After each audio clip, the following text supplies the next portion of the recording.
មានបងស្រីម្នាក់គាត់សំណុំពរឲ្យខ្ញុំធ្វើវីដេអូឲ្យយូរតិចមកអរគុណមែនតើបងឃើញ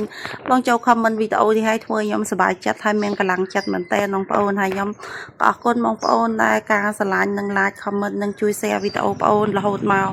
ហើយរាល់សកម្មភាពខ្ញុំធ្វើម្ហូបនេះបងប្អូនគឺខ្ញុំធ្វើម្ហូបដើម្បីឲ្យអ្នកភ្ជួរអញ្ចឹងណាបងប្អូនដោយសារខែនេះគឺខែយើងចុះធ្វើស្រែឲ្យបងប្អូនហើយ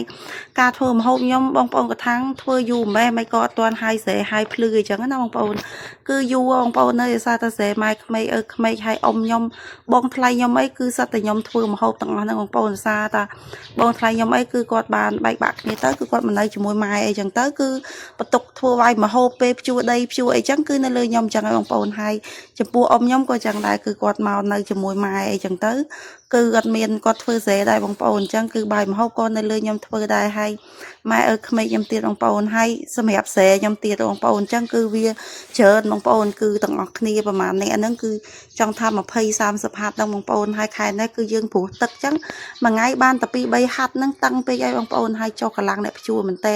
អញ្ចឹងវីដេអូខ្ញុំគឺមានរាល់ថ្ងៃហ្នឹងហើយការធ្វើម្ហូបអីចឹងណាបងប្អូនតែសម្រាប់ការធ្វើម្ហូបទៅស្រែទៅភ្លឺពេលធ្វើម្ហូបម៉ែក្មេកឯហ្នឹងគឺគាត់ឲ្យលុយទេបងប្អូនយើងចំណាយតែកម្លាំងជួយគាត់ធ្វើម្ហូបហើយនឹងដាំបាយឲ្យចឹងទៅបងប្អូនដល់ពេលអ៊ំអីក៏គាត់អញ្ចឹងដែរបងប្អូនគាត់ចេញលុយមកគឺយើងអ្នកធ្វើអញ្ចឹងណាបងប្អូនគាត់ថាយើងចំណាយកម្លាំង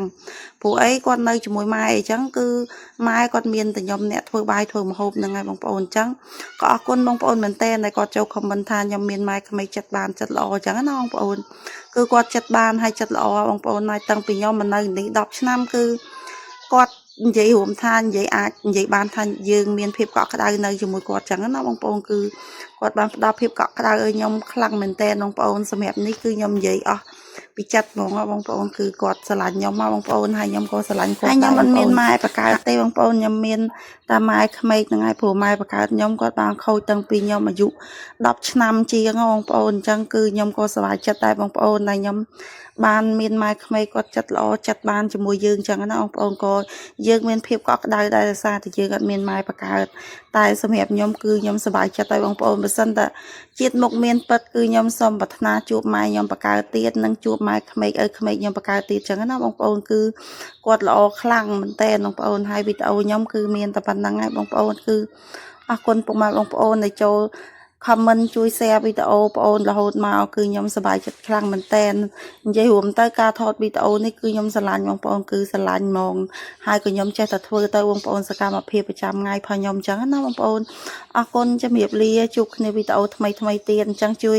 share វីដេអូបងប្អូនម្នាក់មួយឲ្យបងប្អូនមានកម្លាំងចិត្តផងបាយបាយបងប្អូន